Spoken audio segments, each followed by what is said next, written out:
মুশরিক ইহুদি নাসারা এদের থেকেও ষড়যন্ত্রের ক্ষেত্রে, ইসলামের সাথে শত্রুতার ক্ষেত্রে মুসলিম নামধারী মুনাফিকরা হাজার গুণ ভয়ঙ্কর।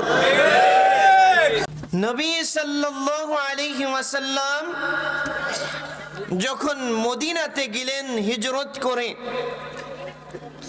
যাওয়ার পরে সেখানকার রীতি অনুযায়ী পূর্ববর্তী নবীদের কিবলা বা ইহুদিদের কিবলা অনুযায়ী তিনি বাইতুল মাকদিসের দিকে সালাত আদায় করতেন। মোটামুটি ইখতিলাফ আছে 15, 16, 17 মাস, যাই হোক এরকম কাছাকাছি মাস সময় পরে আল্লাহ কিবলাকে পরিবর্তন করে আবার তিনি মক্কায় যেখানে সালাত আদায় করতেন বাইতুল্লাহ বা কাবার দিকে ফিরে মুখ করে সালাত আদায়ের নির্দেশ দিলেন। এই ঘটনা আমরা জানি। এই নির্দেশ যখন দিলেন তখন মুশরিকরা, মক্কার মুশরিকরা বলল, কামা রাজা ইলা কিবলাতিনা, তিনি যেমন এই যে 17 মাস পরে আমাদের কিবলার দিকে আবার প্রত্যাবর্তন করছে, ইউশিকু আন ইয়ারজিআ ইলা দীনিনা, অচিরেই তিনি আবার আমাদের দ্বীনের দিকেও প্রত্যাবর্তন করবে। সুবহানাল্লাহ না নাউজুবিল্লাহ।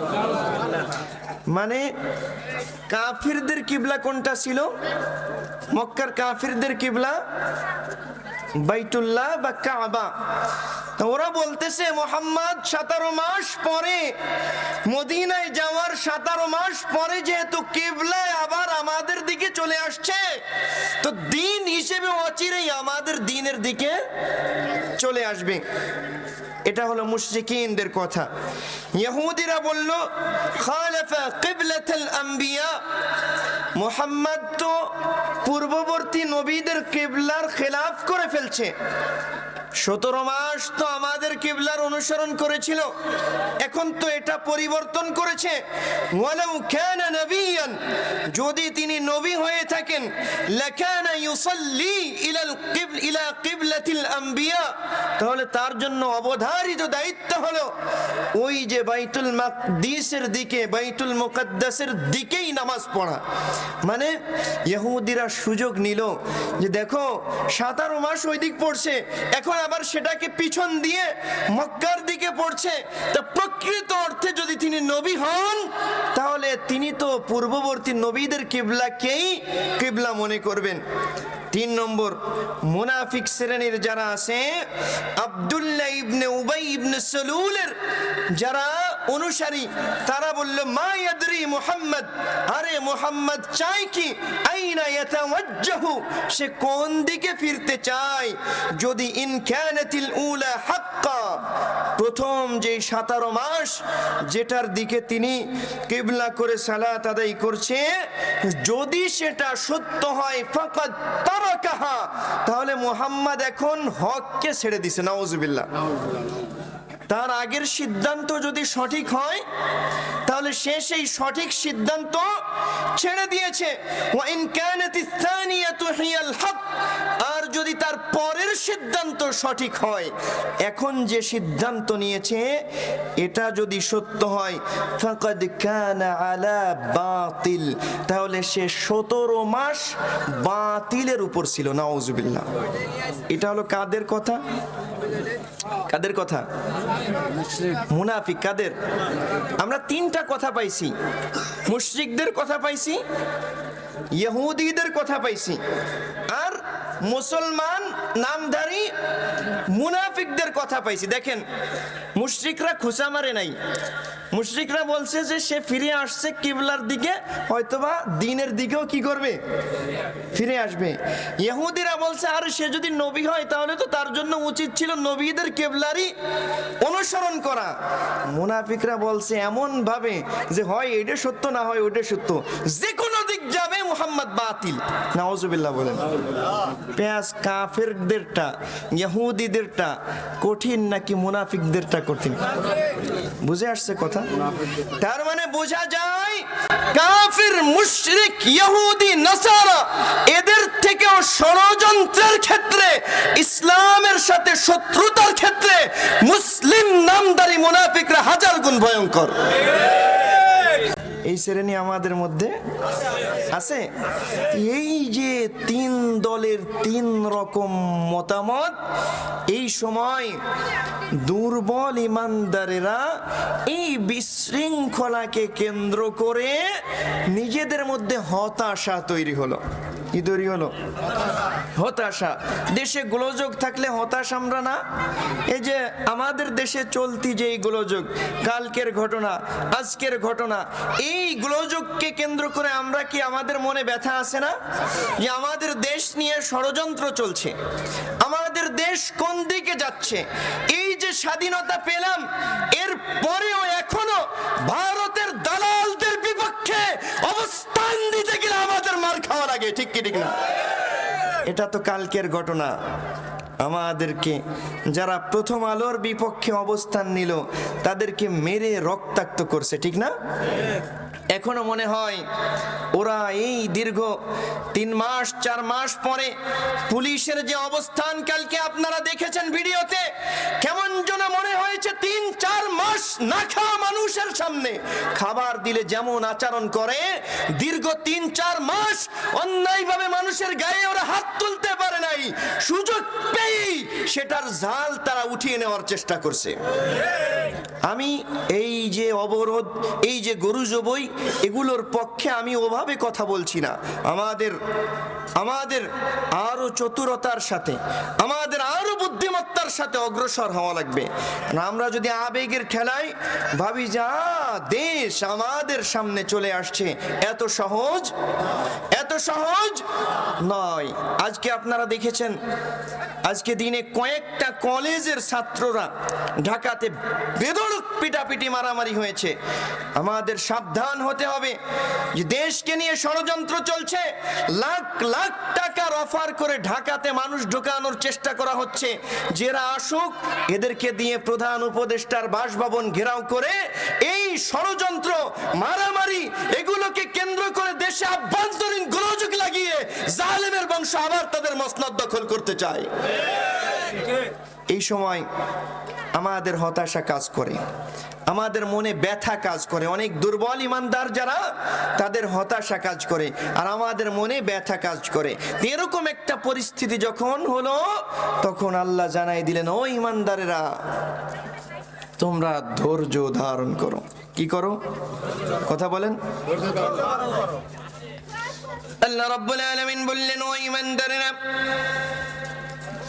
যেই বিশৃঙ্খল পরিবেশ তোমাদের সামনে আসুক না কেন, যত বড় বিপদ তোমাদের সামনে আসুক না কেন, যত বড় মুসিবত তোমাদের সামনে আসুক না কেন, তোমরা ধৈর্য ধারণ করো।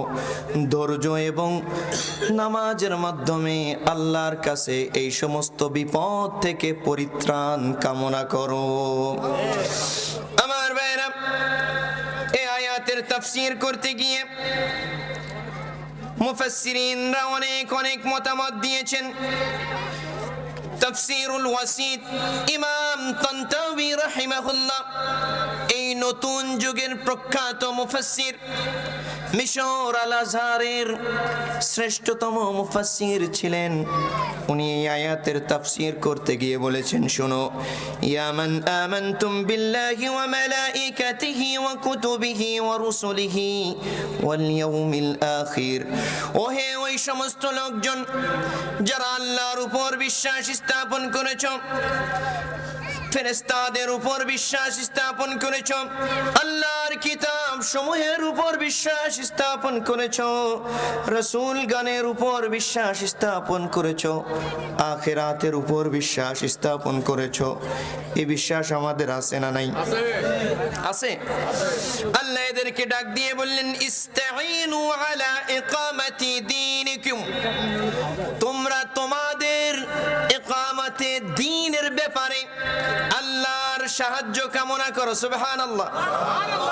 কিসের ব্যাপারে? ইকামাতে দ্বীন। কিসের ব্যাপারে? এটা আমার বানানো শব্দ না, মুফাসসিরিনদের শব্দ।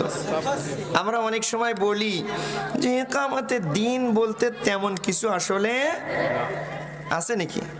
কথা বলেন, আছে? আল্লাহ তো সরাসরি বলছে না কিমুদ দিন, এখানে এর মানে ইকামতে দিন। মুফাসসির বলতেছে তোমরা তোমাদের ইকামতে দ্বীনের ব্যাপারে আল্লাহর সাহায্য কামনা করো, ওয়াদ্দিফা'i আনহু, আর তোমাদের দ্বীনকে রক্ষার ব্যাপারে আল্লাহর কাছে সাহায্য কামনা করো।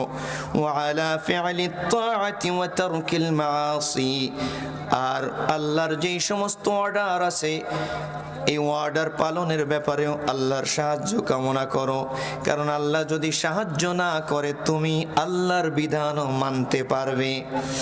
ওয়া তারকিল মাআসি, আর আল্লাহর যেই সমস্ত নিষেধ আছে, পাপ সমূহ আছে, এই পাপ সমূহ থেকে দূরে থাকার ব্যাপারেও আল্লাহর সাহায্য কামনা করো। ওয়া আলা ইহতিমালিল মাকারিহিল্লাতি তাজরি বিহাল আকদার, আর ভাগ্যের পরিহাসের কারণে অনেক সময় ইকামতে দ্বীনও করতে যাও নাই, ইবাদতের জন্য নয়, এমনি এমনি ভাগ্যের পরিহাসের কারণে তোমার উপর বিপদ আপদ আসতে পারে, বালা মুসিবত আসতে পারে, অসুস্থতা যায় না, অভাব যায় না, সমস্যা যায় না, এরকম আছে না নাই? আছে। এই সমস্ত সমস্যা সমূহের ব্যাপারে আল্লাহর সাহায্য কামনা করো, আর জেনে রাখো ইস্তাঈনু আলা কুল্লি যালিকা বিসসবরিল জামিলি ওয়া বিসসালাতিল মাসহুবাতি বিল খুশুই ওয়াল ইখলাসি ওয়াত তাযাল্লুলি লিল খালিক, এগুলোর ব্যাপারে সুন্দর ধৈর্যের মাধ্যমে এবং এমন নামাজ যেই নামাজে খুশু থাকবে, যেই নামাজে বিনয় থাকবে, যেই নামাজে ইখলাস থাকবে, এই নামাজের মাধ্যমে আল্লাহর সাহায্য চাও। সুবহানাল্লাহ। কিসের মাধ্যমে? ধৈর্য এবং নামাজ। আমাদের নামাজ আছে কিন্তু ধৈর্য অনেকটা কম আছে, ধৈর্য অনেকটা কম আছে, যে কারণে আমরা যা সুযোগ পাই একবার সব বাস্তবায়ন করে ফেলতে চাই, ঠিক না? না, এই যে আমাদের চলমান বিশৃঙ্খলা, এখানে অনেকের ধৈর্যের কমতি আছে, ঘাটতি আছে। সব কিছু আবেগ দিয়ে যখনই সুযোগ পেয়েছি তখনই শতভাগ বাস্তবায়ন করতে চাওয়া, এটা ধৈর্যের পরিচয় না, এটা বোকামি। এটা কি বোকামি? এটা করা যাবে না। ইমাম তাবারি রাহিমাহুল্লাহ বলেন, তার তাফসীরে তাবারি, যেটা আরেক নাম জামিউল বায়ান, তার মধ্যে উনি বলেন জেনে রাখো ফাইন্নাকুম বিসসবরি আলাল মাকারিহ, তোমরা যদি যেই সমস্ত সমস্যার সম্মুখীন তোমরা হও, এই সমস্যার বিষয়ে যদি ধৈর্য ধারণ করো, তুদরিকুনা মারদাতি, আল্লাহ বলেন তোমরা আমার সন্তুষ্টি লাভ করবে। সুবহানাল্লাহ। ধৈর্য ধারণ করলে কার সন্তুষ্টি? ওয়া বিসসালাতি লিতুদরিকুনা হাজাতাকুম ইনদি, আর যদি তোমরা নামাজের মাধ্যমে সাহায্য চাও তাহলে জেনে রাখো তোমাদের যত হাজত আছে, যত প্রয়োজন আছে, সমস্ত প্রয়োজন আমি আল্লাহর থেকে পেয়ে যাবে। সুবহানাল্লাহ। ধৈর্য ধরলে সন্তুষ্টি হবেন কে? আর নামাজ আদায় করলে হাজত পূরণ করবে কে? আল্লাহ। আর একটু জোরে কোন আল্লাহ। এরপরে আল্লাহ বলতেছে ইন্নাল্লাহা মা'আস সাবিরিন, নিশ্চয়ই আল্লাহ ধৈর্যশীলদের সাথে আছে। সুবহানাল্লাহ। কাদের সাথে আছে? আর একটু জোরে কোন ধৈর্যশীলদের। এইখানে মুফাসসিরিন ইকরাম বলেন আল্লাহ তো এখানে প্রথমে যেই সম্বোধন করেছে সেটা হলো সেকেন্ড পারসন সম্বন্ধ, হাজির সম্বন্ধ। সেখানে বলা দরকার ছিল ইন্নাল্লাহা মাআকুম, আমি তোমাদের সাথে আছি, তা না বলে আল্লাহ বললেন ইন্নাল্লাহা মা'আস সাবিরিন, আমি ধৈর্যশীলদের সাথে আছি। 2 নম্বর প্রশ্ন মুফাসসিরিনদের, এখানে আল্লাহ সাহায্য চাইতে বলছেন দুইটা বিষয়ের দ্বারা। কয়টা? ধৈর্য এবং নামাজ। তো আল্লাহ তো বলেন নাই যে ইন্নাল্লাহা মাআল মুসাল্লিনা ওয়াস সাবিরিন, যে আমি নামাজীদের সাথে আছি এবং ধৈর্যশীলদের সাথে আছি, কিন্তু তা না বলে বললেন কি শুধু কাজের সাথে? ধৈর্যশীলদের। উত্তর হলো প্রথমটা, আল্লাহ ওখানে হাদের সম্বন্ধ না করে গায়েব করেছেন, মানে কিয়ামত পর্যন্ত বিপদে পড়ে যেই সমস্ত বান্দারা ধৈর্য ধারণ করবে কিয়ামত পর্যন্ত সেই সমস্ত ধৈর্যশীলদের সাথে আমি থাকবো। সুবহানাল্লাহ। শুধু তোমরা নয়, কিয়ামত পর্যন্ত আমার যেই যেই বান্দারা ধৈর্য ধারণ করবে তাদের সাথে কে থাকবেন? আল্লাহ। 2 নম্বর হলো মুসাল্লি যারা, কয় নামাজে খুশু খুদু তাদাল্লুল এগুলো সহকারে যদি আদায় করে তাহলে সেখানে ধৈর্য চলে আসে। মানে ধৈর্য সারা নামাজ আদায় করা যায় না। এবার আসেন সামনের দিকে যাব। এখানে অনেক হাদিস ও রেফারেন্স রয়ে গেছে, কিন্তু আমাদের সময় একেবারে শেষের দিকে। শুধু একটা হাদিস বলে যাই। আবু দাউদের 1319 নম্বর হাদিস, হুযায়ফা রাদিয়াল্লাহু আনহু বলেন, كان النبي صلى الله عليه وسلم إذا حزبه أمر صلى যখন নবী সাল্লাল্লাহু আলাইহি ওয়াসাল্লাম কোন বিপদে পড়তেন, তার উপর যখন কোন কঠিন জিনিস চলে আসতো, সাথে সাথে সাল্লা তিনি নামাজে দাঁড়িয়ে যেতেন। সুবহানাল্লাহ। নবী যখন কোন সমস্যায় পড়তো তখন সাথে সাথে কি করতেন? কি করতেন? নামাজে দাঁড়িয়ে যেতেন। আমরা যদি কোনো সমস্যায় পড়ি সাথে সাথে চেয়ারম্যান সাহেবের কাছে চলে যাই, মেম্বার সাহেবের কাছে চলে যাই, দায়িত্বশীলদের কাছে চলে যাই, ভাই এই মুসিবতে পড়ছি একটু দেখেন কিছু করা যায় কিনা, আছে না? অথচ না, আল্লাহ চান বান্দা তুমি সমস্যায় পড়ছো, সাথে সাথে তুমি সিজদায় পড়ে যাও, আল্লাহ তোমার মাঝে কোনো পর্দা থাকবে না। সুবহানাল্লাহ। এটা অনেক কঠিন, এটা এত সহজ না। আল্লাহ বলতেছেন ওয়াস্তাঈনু বিস-সাবরি ওয়াস-সালাহ ওয়া ইন্নাহা লাকাবীরাতুন ইল্লা আলাল খাশিঈন। তোমরা ধৈর্য এবং নামাজের মাধ্যমে সাহায্য চাও, তবে জেনে রাখো এটা খাশিঈন যারা, আল্লাহ ভীতু যারা, অ্যাকুরেট নিরেট ইমানদার যারা, এরা ছাড়া সাধারণের জন্য বড় কঠিন ব্যাপার। কে বলতেছে? আল্লাহ। এবার আসেন সামনের দিকে যাই। এরপরে আল্লাহ বলতেছেন যে ওয়ালা তাকুলু লিমান ইউকতালু ফি সাবিলিল্লাহি আমওয়াত। এই আয়াতের শান নুজুল হলো, সময় সংক্ষেপ, আমার দিকে তাকাই।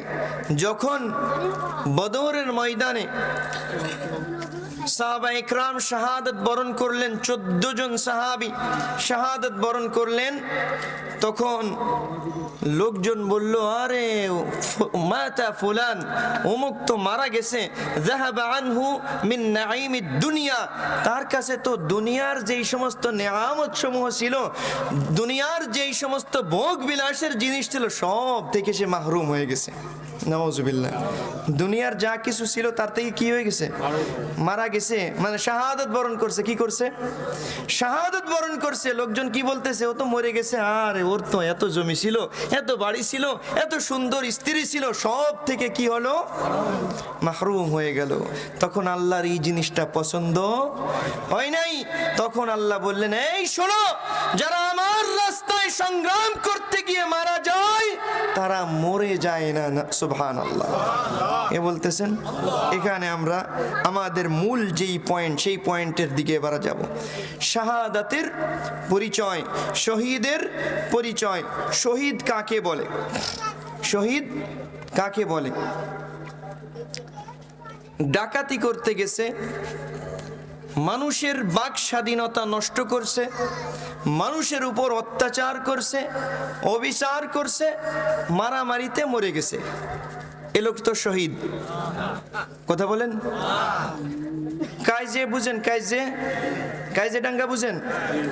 সেখানে যায় মরলে শহীদ না? শহীদ। আচ্ছা, এই যে আমাদের যে সমস্ত পুলিশদেরকে মাঝে বাড়াই মারে ফেলা হয়েছে, এরা শহীদ? এরা শহীদ না? কি বলেন? আমাদের সমাজে শহীদ এই শব্দের যেই পরিমাণ আমার দেশে অপব্যবহার হয়, পৃথিবীর কোথাও অপব্যবহার হয় না। আমাদের সম্ভবত আমাদের বড়দিয়া বাজারে একজন হিন্দু, তার কবরেও লেখা শহীদ বীর মুক্তিযোদ্ধা শহীদ অমুক। কি বলেন? হিন্দু কি শহীদ। এখন হিন্দু ভাইয়েরা আবার রাগ করবে না, রাগ করার বিষয় না। শহীদ তো ইসলামের একটা পরিভাষা। কিসের পরিভাষা? এখন আমার নামের আগে যদি অন্য ধর্মের কোনো পরিভাষা লাগায় দেয়, আমি কি খুশি হব? খুশি হওয়াটা বোকামি না? তা আপনাদের নামের আগে যেগুলো লাগায় দিচ্ছে কেন? শহীদ জিনিসটাই আমরা বুঝি না, শহীদ জিনিসটাই আমরা বুঝি না। যার তার নামের আগে আপনি ইচ্ছা করছেন আর শহীদ লাগায় দিচ্ছেন না। এখন দেখেন, আমার দেশে যারা মুক্তিযোদ্ধা তারা আমার দেশে শহীদ, তারা আমার দেশে কি? পাকিস্তানের কাছে এরা হলো গাদ্দার। পাকিস্তানের কাছে এরা কি? বুঝেন আমার কথা? আবার আমাদের দেশে যারা পাকিস্তানি নিহত হয়েছে এরা রাজাকার, গাদ্দার। এরা কি? গাদ্দার। এরা শহীদ? পাকিস্তানের কাছে তারা কি? পাকিস্তানের কাছে শহীদ। তার মানে পাকিস্তানে গেলে ওরা শহীদ হবে, পাকিস্তানের শহীদদের কবর পাকিস্তানে জান্নাতি, আমাদের দেশের শহীদদের কবর আমার দেশে জান্নাতি। ঠিক বিষয় কি এরকম না? তার মানে বোঝা গেল শহীদ আমি আপনি বললেই হয়ে যাবে না। কোরআন হাদিসে যেটা আছে ওটাই কেবল শহীদ হবে, এর বাইরে কেউ শহীদ হবে না। এখন আসেন, শহীদ কাকে বলে? নবী সাল্লাল্লাহু আলাইহি ওয়াসাল্লাম বলছেন, মান মাতা ফি সাবিলিল্লাহ আও কুতিলা ফাহুয়া শাহীদ। যে আল্লাহর রাস্তায় মারা যায় অথবা নিহত হয় সে হলো শহীদ। কোথায়? আল্লাহর রাস্তায়। এখন আল্লাহর রাস্তা কি সেটাও নবীজি বলতেছেন, মান কাতালা লিতাকুনা কালিমাতুল্লাহি হিয়াল উলিয়া ফাহুয়া ফি সাবিলিল্লাহ। যেই ব্যক্তি লড়াই করে, সংগ্রাম করে আল্লাহর কালিমাকে, আল্লাহর দ্বীনকে সমুন্নত রাখার জন্য, সেই আল্লাহর রাস্তায় আছে, সেই সেখানে মারা গেলে শহীদ হবে। কার বিধান? আল্লাহর বিধান। এগুলোকে সামনে রেখে বলা যায়, মান মাতা মিনাল মুসলিমিনা ফি সাবিলিল্লাহ দুনা গরাদিন মিনাদ দুনিয়া।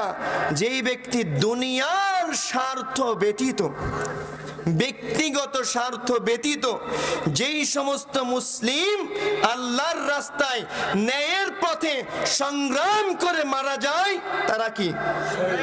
এবার প্রশ্ন, আমাদের এই যে আন্দোলনে আবু সাঈদ, মীর মুগ্ধ সহ প্রায় 2000-এর মতো মারা গেছে, এরা কি শহীদ হবে কিনা?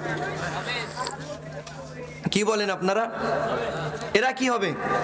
শহীদ হবে? কথা বলেন। এবার তো বেজালে পড়ে গেছি না, কুকুর নিয়ে বেজালে না, মানে আমরা যে এখন যে শহীদ হবে কি হবে না,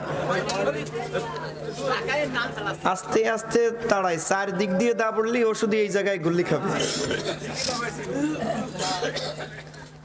এখন কি মনে হয় আপনাদের, বলেন তো এরা শহীদ হবে কিনা? আমাদের দেশের একজন আলেম, আহলুল হাদিস ঘরানার, আহলে হাদিসদেরকে আমরা সম্মান করি, রেসপেক্ট করি, কারণ তিনাদের খেদমতের কারণে এই দেশে যাচাই